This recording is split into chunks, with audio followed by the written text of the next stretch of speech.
Okay, let's head straight to Ukraine now, to Defence Advisor Yuriy Sak. Yuri, great to see you as always. I hope you are well. I want to ask you straight off the bat whether or not you're getting worried about the growing rhetoric amongst some of the Republicans, particularly in the US, regarding ongoing support of Ukraine. I know that you were listening when I spoke at the start of the show. Erin, good afternoon, and thanks for having me back on your show, on your program.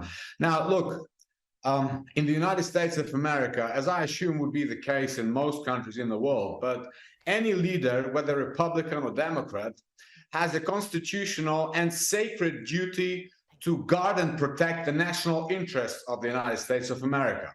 And we know, and it is obvious, that it is in the national interests of the United States of America to ensure that Ukraine wins this war over the aggressor. It is in the national interest of the United States of America to continue to support Ukraine in such a way that the American soldiers don't have to fight another war in Europe. Because look, just yesterday, the representative of the Russian Federation, of this terrorist state, when he was giving a speech at the UN General Assembly, he said very openly that, Russian tank commanders are already asking him whether Russian tanks are allowed in Europe without driving licenses. So everybody understands what at stake, and it is in the national interest. So, elections are understandably difficult and complex, but apart from the rhetoric of the elections, there is reality. And reality is that it is in the US interests, national interests, to continue to support Ukraine. Yeah, you're preaching to the converted with me, Yuri, as you know. I believe that wholeheartedly. What does happen, though, say a President Trump comes in? What happens if America stops supporting you? What happens to Ukraine in this war against Russia?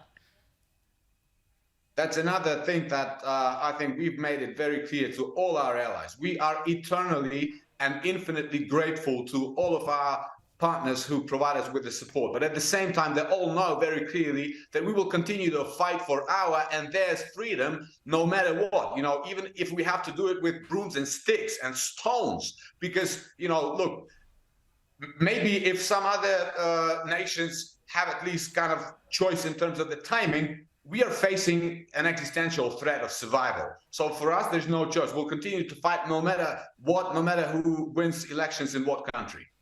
One of your closest allies, Poland, their Prime Minister today, or just a few moments ago, announced they will stop supplying you with weapons. The President then came out and clarified and said that he'd been misinterpreted and that it was only new weapons, etc., etc., etc. There's been a war of words over grain, I understand, involving your President. Are you worried that the goodwill of the world towards you is fading a little bit? Erin, this war has been going on now for more than 1 year and a half. And you can understand that emotions are running high. And if you look at the toll that this war has taken on Ukraine and other countries, it's understandable. So some things happen, but look, partners like Ukraine and Poland, we're historical partners. They are probably the third largest supporter of Ukraine in terms of military support. So our Ministry of Foreign Affairs is already engaged with the Ministry of Foreign Affairs of Poland, and our leadership are talking to each other. I'm sure we will resolve these issues because Poland, like no other country, understands very well what this is all about, what kind of threat we are facing. So I think we will resolve our differences and we'll come to a mutually beneficial solution in the end. Yeah, I know they've taken a lot of your refugees as well. I know they're providing support in that space. More Russian missiles today, millions, have killed more of your people. Who is winning this war, Yuri? Well, this is a war that we will definitely win. It's only a matter of time, Erin. And our president, as he is now traveling the United States and Canada, he said it very clearly that we are confident. We have plans in place. We even know exactly which directions will be in the focus for us now. And we also have to understand that, the progress of our armed forces must not be measured just in kilometers or meters that we gain on the ground. We are destroying on a daily basis Russian ammunition depots. We are destroying their command centers. We are degrading their military capability by obliterating their heavy artillery. We are attacking their military bases in Crimea. We are attacking their military fleet in the Black Sea, which is launching cruise missiles at Ukraine. So our military operations are complex, and in the end, it will result in our victory. The human side to this ongoing war is horrific. You know that better than anyone, especially when it comes to Ukrainian children. 20,000 of them have been kidnapped and taken to Russia. Less than 400 returned. Take a quick look at this really powerful video.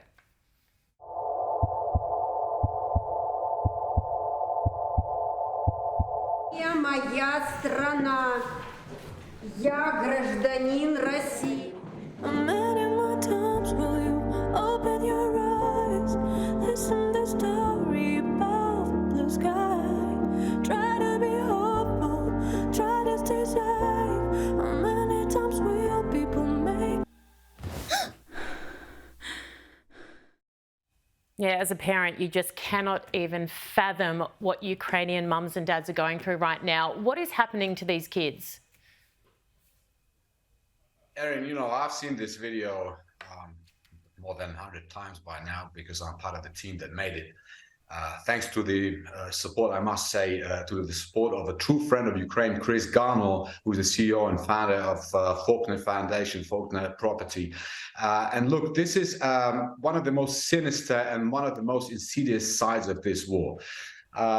More than 20,000 Ukrainian kids have been taken forcibly to Russia, and they're brainwashed into hating Ukraine. And our authorities are on a daily basis doing everything they can to ensure the safe return of these kids. We are managing sometimes 5 children, sometimes 10, but the numbers are staggering. And this is why our President Zelensky even raised this issue at the United Nations, because this actually, the forcible deportation of Ukrainian children, is part of the genocide. And this is exactly why the leader of Kremlin had an arrest warrant issued against him by the International Criminal Court for this exact crime. Because Russians are not just trying to destroy us today and to destroy our present infrastructure and civilian objects. They are trying, by taking away our children, they're trying to destroy our future, and we will not allow that to happen. And this, actually, going back, Erin, to your original question, now everybody who is beginning to have questions about the so-called Ukraine fatigue, or whether the support for Ukraine will wane, I just invite them to watch this video, and everything becomes very clear.